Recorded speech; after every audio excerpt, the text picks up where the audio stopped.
नमामि वेदत्रयलोचनं तं नमामि मूर्तित्रयवर्जितं तं नमामि पुण्यं सदसद्वतीतं नमामि तं पापहारं नमामि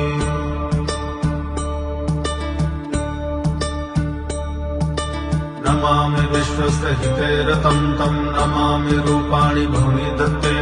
गो विश्वगोप्ता सदसत्प्रणेता नमामि तं विश्वपतिं नमामि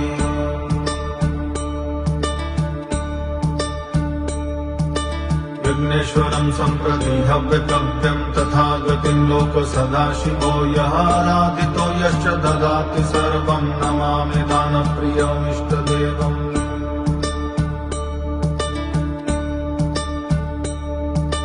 नमामि सोमेश्वरमस्तु तन्त्रमुमापतिं तं विजयं नमामि नमामि विघ्नेश्वरनन्दिनाथं पुत्रप्रियं तं शिरसा नमामि